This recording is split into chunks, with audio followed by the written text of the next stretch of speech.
Sampah menjadi salah satu tantangan terbesar dalam pengelolaan lingkungan saat ini.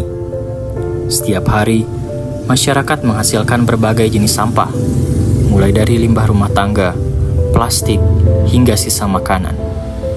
Menurut data dari Badan Lingkungan Hidup, volume sampah di kota-kota besar semakin meningkat, dengan sebagian besar sampah tersebut tidak dikelola dengan baik.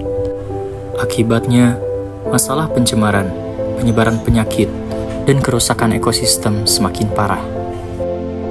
Permasalahan terjadi akibat kurangnya kesadaran masyarakat mengenai bahaya sampah. Fasilitas untuk mengolah sampah rumah tangga belum tersedia di semua daerah, sehingga kebiasaan membuang sampah langsung ke tempat sampah sudah menjadi rutinitas sehari-hari yang sulit dirubah. Hal ini membuat banyak orang memilih untuk membuang sampah secara langsung daripada mengolahnya menjadi sesuatu yang bermanfaat. Sampah yang menumpuk dapat mencemari tanah, air, dan udara. Tumpukan sampah, terutama sampah organik, menjadi tempat perkembangbiakan bagi berbagai jenis serangga dan bakteri penyebab penyakit. Proyek ini dirancang untuk meningkatkan kesadaran masyarakat mengenai pentingnya pengelolaan sampah, khususnya sampah organik. Tujuan utama kami adalah untuk menunjukkan bahwa limbah yang sering dianggap tidak berguna dapat diolah menjadi produk yang lebih bermanfaat, seperti ekoenzim. Dengan demikian, kami berharap masyarakat dapat memahami bahwa dengan mengelola sampah dengan baik, kita semua dapat berkontribusi pada kebersihan lingkungan dan mengurangi dampak negatif sampah terhadap kesehatan.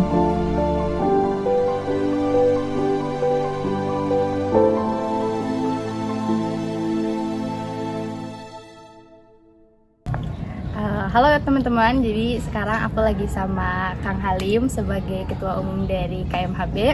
Kita mau nanya-nanya nih ke Akang ya soal tanggapan Akang sendiri. Gini Kang, jadi kan seperti yang Akang sendiri tahu ya, sekarang ini di kalangan masyarakat, salah satunya kalangan mahasiswa, itu telah terjadi fenomena di mana menormalisasikan membuang sampah sembarangan nih Kang. Seolah hal-hal itu tuh udah hal yang lumrah gitu. Pendapat Akang mengenai fenomena tersebut tuh bagaimana dan apa yang sebaiknya dilakukan sebagai mahasiswa yang seharusnya menjadi agent of change?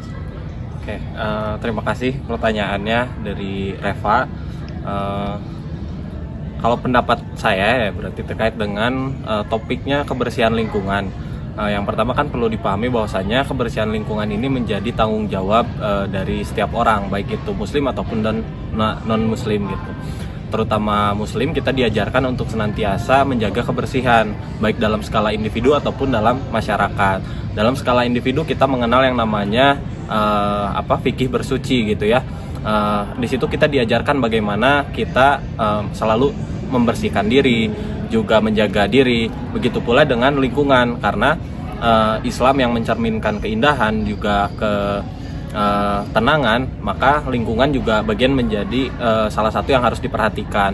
Karena seharusnya tadi ya berbicara solusi juga mungkin selaras dengan bagaimana menanamkan kesadaran bagi tiap mahasiswa, khususnya yang muslim itu, tentang kesadaran dia terhadap lingkungan. Dengan adanya kesadaran-kesadaran itu lahirlah sebuah gerakan kolektif, kesadaran kolektif di mana menjaga lingkungan itu bagian daripada tanggung jawab kita juga sebagai muslim. Karena kita sebagai khalifah di muka bumi diamanatkan untuk mengelola bumi ini dengan baik. Tentunya pengelolaan ini tidak akan menjadi pengelolaan yang baik kalau misalnya sampah ataupun lingkungan tidak kita jaga dengan baik, seperti itu. Ya, lanjut ya Kang, untuk pertanyaan berikutnya. Apakah Akang setuju bahwa gerakan mahasiswa menjaga lingkungan seperti yang pernah dilakukan oleh mahasiswa biologi, salah satunya adalah GDPS, Gerakan Dandelion Pungut Sampah, dan komunitas PKM Rumah Sajaga yang ada di bawah naungan KMHB itu sendiri adalah suatu bentuk akhlakul karimah? Dari pertanyaannya saya sangat sepakat. Kenapa? Karena yang pertama mungkin ya landasan daripada gerakan-gerakan tersebut baik GDPS ataupun Rumah Sajaga lahir dari kesadaran individu-individu mahasiswa biologi yang sadar akan dirinya sebagai muslim dan harus memerhatikan dan juga peduli terhadap lingkungan. Dari situ lahirlah gerakan-gerakan GDPS dan juga Rumah Sajaga. Adapun Rumah Sajaga dan juga GDPS sendiri selain daripada merawat lingkungan juga memberikan dampak yang konkret bagi lingkungan, mulai dari pemungutan sampah ataupun sampai pengolahan sampahnya seperti itu. Oke, baik Kang, terima kasih. Sama-sama. Oke teman-teman, itu dia tanggapan dari Ketua Umum KMHB, Kang Halim. Semoga bermanfaat dan semoga kalian bisa mengambil hikmahnya. Amin. Oke, halo teman-teman. Sekarang aku lagi bersama Kang Iqbal selaku koordinator dari PKM Rumah Sajaga. Oke, selamat sore Kang. Sore. Sebagai ketua koordinator PKM nih Kang, apa sih latar belakang dan tujuan dari didirikannya PKM Rumah Sajaga? Untuk pertama yang menjadi latar belakang adanya PKM Rumah Sajaga ini yaitu kekhawatiran akan sampah organik di wilayah Kota Bandung. Itu di pertamanya ada ajakan gitu dari pihak ITB gitu untuk mendirikan pengabdian kepada masyarakat yang akan memberikan edukasi gitu kepada masyarakat tentang bagaimana mengolah sampah organik di rumah sendiri kayak gitu. Tujuannya sendiri yaitu untuk mengurangi sampah organik yang dibuang ke TPA gitu pada akhirnya. Ini juga menjadi masalah gitu karena seperti yang sudah terjadi gitu tentang masalah sampah organik ini bisa menjadi bahaya tersendiri gitu bagi orang yang membuangnya gitu. Jadi tujuannya sendiri untuk mengurangi sampah organik di masyarakat dengan masyarakat tersebut bisa mengolah sampah organik sendiri. Kira-kira apa saja kegiatan utama yang dilakukan oleh PKM dan bagaimana respon masyarakat terhadap kegiatan tersebut, Kang? Untuk kegiatan utamanya ya kita sendiri gitu dari anak-anak PKM-nya belajar gitu dari para dosen tentang bagaimana cara mengolah sampah organik tersebut gitu. Misalnya dari bantuan BSF gitu. Terus ada vermikompos itu dengan menggunakan bantuan cacing, terus ada ekoenzim sama composting gitu. Nah, ketika kita terjun ke masyarakat, respon masyarakat baik gitu. Mereka sangat senang gitu mendapatkan edukasi dari kita. Mereka juga sedikitnya lebih tahu lah bagaimana mengolah sampah mereka sendiri. Kira-kira tantangan yang dihadapi oleh PKM dalam pengelolaan sampah ini apa, Kang? Tantangan terbesar pasti ada di konsistensi masyarakatnya gitu. Bagaimana caranya agar masyarakat terus konsisten dalam mengelola sampahnya sendiri itu menjadi PR yang besar gitu. Itu juga bukan buat hanya masyarakat saja tapi juga bagi anak-anak PKM Rumah Sajaganya sendiri. Apakah ada proyek baru yang akan dilakukan oleh PKM dalam waktu dekat? Untuk proyek terdekat dari Rumah Sajaga yang tadi di awalnya diceritakan bahwa Rumah Sajaga berdiri karena adanya ajakan pengabdian dari pihak ITB kepada Biologi UIN Bandung. Nah, sekarang ketika programnya secara program udah selesai gitu. Cuman dari pihak Biologi UIN Bandung melakukan terobosan bahwa PKM Rumah Sajaga ini akan diakuisisi oleh himpunan yang ada di biologi yaitu KMHB yang nantinya akan menjadi komunitas yang berada di bawah KMHB gitu. Nantinya Rumah Sajaga akan bergerak untuk mengelola sampah-sampah yang dihasilkan oleh anak biologi. Nantinya akan kalau sudah dirasa dari anak biologinya sudah bisa terkontrol gitu, sampahnya sudah rutin gitu untuk mengelola sampah anak biologi, nantinya akan naik gitu ke tingkat fakultas dan juga ke tingkat universitas gitu. Oke nih Kang, yang terakhir, apa pesan Akang yang akan sampaikan terkait pengelolaan sampah untuk menjaga kebersihan lingkungan, di mana pesan ini tuh sesuai dengan anjuran dari Rasulullah gitu? Yang pertama ya, mungkin bukan hanya untuk masyarakat tapi untuk saya dan masyarakat biologi umumnya gitu, untuk menjaga kebersihan lingkungan gitu. Apalagi terkait sampah organik gitu. Sampah organik itu masih bisa dikelola dengan kita sendiri gitu, tanpa harus membuangnya ke tempat lain.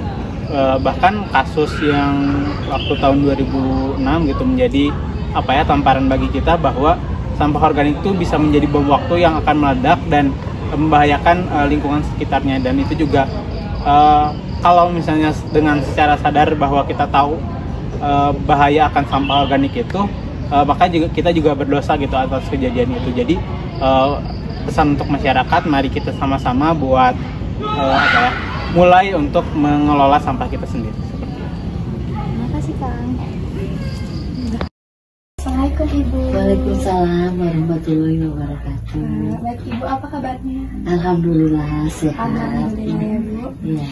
Sebelumnya perkenalkan, saya Nurida Saparila. Saya dari mahasiswa biologi semester 3. Izin mewawancarai Ibu selaku ibu rumah tangga terkait pengelolaan sampah dan pentingnya dalam menjaga lingkungan sekitar. Nah, seperti yang sudah kita ketahui ya Bu, banyak sekali permasalahan pada lingkungan terkait dengan sampah. Nah, bagaimana sih keresahan yang Ibu rasakan dan apa yang Ibu alami tentang perihal penumpukan sampah tersebut, dan apa sih dampak yang Ibu rasakan akibat penumpukan sampah tersebut? Ya, keresahan Ibu merasa tidak nyaman karena sampah itu kotor, apalagi jika menumpuk, khawatir banyak penyakit. Nah, ya nih sebagai seorang ibu rumah tangga ya, apa yang Ibu harapkan sih terkait kepedulian terhadap lingkungan? Mengelola sampah rumah tangga juga sedari kecil anak-anak suka diberi edukasi membuang sampah pada tempatnya.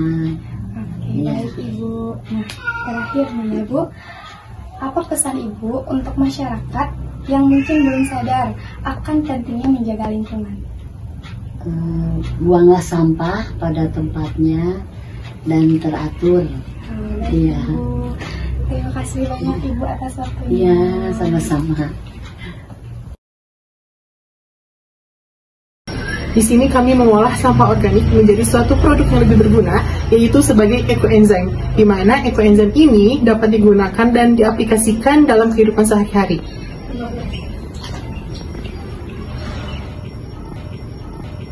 Alat dan bahan yang kami gunakan dalam pembuatan ekoenzim ada botol bekas, sampah organik, dan molase dengan perbandingan 10:3:1. Di sini kami menggunakan botol berukuran 1,5 liter, diisi dengan 1 liter air dengan 300 gram sampah organik dan 100 ml molase. Molase merupakan gula merah yang dilarutkan oleh air yang berfungsi untuk membantu proses fermentasi dalam pembuatan ekoenzim.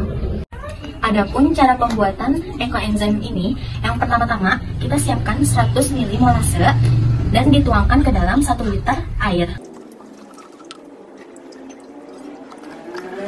Lalu, larutan molase ini dikocok hingga larut. Selanjutnya, 300 gram sampah organik dimasukkan ke dalam larutan molase tersebut. Setelah 300 gram sampah organik dimasukkan ke dalam larutan molase, kemudian ditutup hingga rapat dan pastikan tidak ada udara yang masuk. Kita diamkan selama 2 minggu untuk proses fermentasi sehingga menghasilkan produk ekoenzim yang siap digunakan. Nah, jadi ekoenzim ini bisa dimanfaatkan sebagai pestisida alami, disinfektan, dan produk kebersihan lainnya. Dan kami akan mensosialisasikan produk ini ke lingkungan terdekat, salah satunya kepada ibu rumah tangga. Assalamualaikum Ibu. Waalaikumsalam warahmatullahi wabarakatuh. Nah, jadi saya tuh mau ngejelasin hasil produk dari olahan sampah organik Ibu. Nah, itu namanya ekoenzim. Ekoenzim itu terbuat dari limbah organik. Contohnya tuh kayak kulit buah atau sayur yang udah nggak kepake, terus difermentasi di air sama namanya itu molase Ibu, dari larutan gula merah gitu Bu. Nah, ini tuh difermentasi selama 2 minggu, lalu disaring, dan ini hasil akhirnya. Nah, molase ini tuh kegunaannya bisa buat semprotan kayak disinfektan gitu Bu. Bisa juga buat sabun pel atau buat pestisida juga bisa Bu. Nah, jadi ini produk dari hasil pengolahan sampah organik Ibu. Oke, di sini aku lagi bersama Kang Mubiar sebagai mahasiswa biologi. Izin bertanya Kang, sebelumnya Akang banyak mengenal tentang ekoenzim? Alhamdulillah. Mau bertanya Kang, mengapa ekoenzim itu sering disebut cairan sakti? Begini ya, kalau menurut saya kenapa bisa disebut cairan sakti, karena ekoenzim itu berasal dari sampah yang bisa kita bilang ya gak ada gunanya, gak ada harga dirinya gitu. Cuman karena dia diubah jadi ekoenzim, dia bisa menjadi pupuk, menjadi menjadi bahan untuk mengepel kayak obat pel gitu. Lalu dia juga bisa dipakai untuk pewangi ruangan karena baunya yang harum seperti karamel. Walaupun yang asalnya itu dari sampah yang bisa dikatakan busuk, tapi dengan diubah menjadi ekoenzim itu bisa menjadi wangi. Oke, selanjutnya apa yang ingin Akang sampaikan perihal ekoenzim agar masyarakat luas itu dapat mengaplikasikannya dalam kehidupan sehari-hari? Yang ingin saya sampaikan agar masyarakat itu mengaplikasikannya, ekoenzim itu adalah suatu benda yang bisa kita gunakan untuk membersihkan ruangan, lalu mengharum ruangan, bahkan pupuk tumbuhan, karena dengan bahan yang murah, namun bisa mengurangi sampah juga. Berbeda dengan kita membeli pewangi ketika untuk mengepel, itu kan mengeluarkan biaya dan juga menghasilkan sampah lagi. Tapi dengan ekoenzim kita bisa mengolah sampah-sampah yang telah kita gunakan bisa digunakan kembali, sehingga kita bisa menjaga alam ini. Nah, itu mungkin agar masyarakat bisa selalu menggunakan ekoenzim, karena ekoenzim itu bisa mengurangi sampah juga dan hasilnya gak kalah jauh juga dengan pewangi lantai yang biasa gitu, dan juga pupuk yang lainnya juga gak kalah dan lebih murah juga. Oke, jadi tadi telah disinggung manfaat-manfaat ekoenzim seperti yang telah disebutkan oleh Kang Mubiar. Banyak sekali manfaatnya.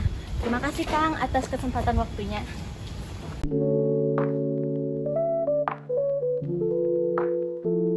Mengurangi volume sampah. Dengan memisahkan sampah organik, kami dapat mengurangi jumlah sampah yang masuk ke tempat pembuangan akhir atau TPA. Tindakan ini tidak hanya mengurangi beban TPA, tetapi juga membantu dalam pengelolaan limbah yang lebih efektif. Mendorong kesadaran lingkungan. Kegiatan memilah sampah organik bertujuan untuk meningkatkan kesadaran masyarakat tentang pentingnya pengelolaan limbah yang baik dan ramah lingkungan. Dengan adanya edukasi dan praktik nyata, kami berharap masyarakat dapat melihat langsung dampak positif dari tindakan mereka. Kepedulian terhadap lingkungan. Dalam ajaran Nabi Muhammad SAW, menjaga lingkungan merupakan bagian dari iman. Dengan memisahkan dan mengolah sampah organik menjadi sesuatu yang berguna, kita telah menunjukkan kepedulian kita terhadap bumi dan lingkungan sekitar, serta mendukung keberlanjutan ekosistem. Memberikan manfaat kepada makhluk lain. Sebuah hadis menyebutkan bahwa setiap tindakan baik termasuk memberi manfaat kepada tanaman akan mendapatkan pahala.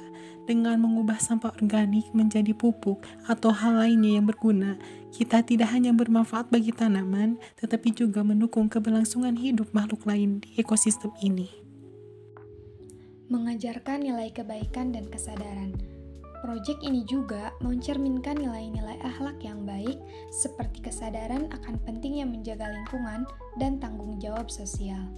Dengan memberikan contoh nyata tentang pembuatan pupuk organik, kami ingin mendorong masyarakat untuk mengubah kebiasaan mereka dalam menangani limbah.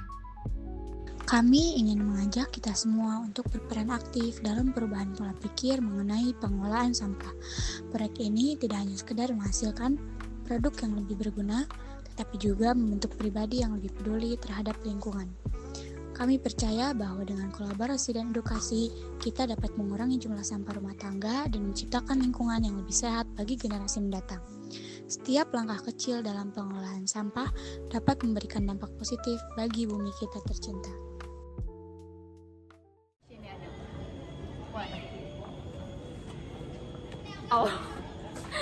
Di sini kita mempelajari bahwasanya sampah-sampah organik yang orang anggap sebagai barang yang tidak berguna, tidak bermanfaat, itu adalah suatu hal yang lebih berguna. Nah, kita mempelajari untuk mengolah sampah organik yang orang anggap tidak berguna itu menjadi suatu hal yang lebih bermanfaat. Salah satunya adalah kita membuatnya menjadi ekoenzim.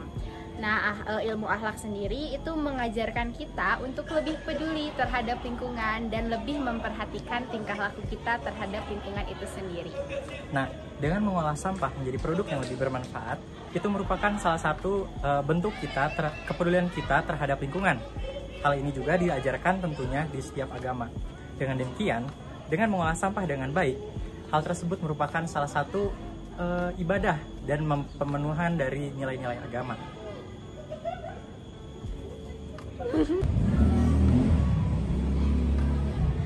Proyek ini mendorong kita untuk lebih peka terhadap lingkungan, kritis terhadap permasalahan yang terjadi, dan juga dapat memecahkan masalah secara kreatif dan inovatif, serta mendorong kita untuk menjadi pribadi yang berakhlakul karim. Tentu setiap dari anggota kelompok kami memiliki karakter yang berbeda-beda.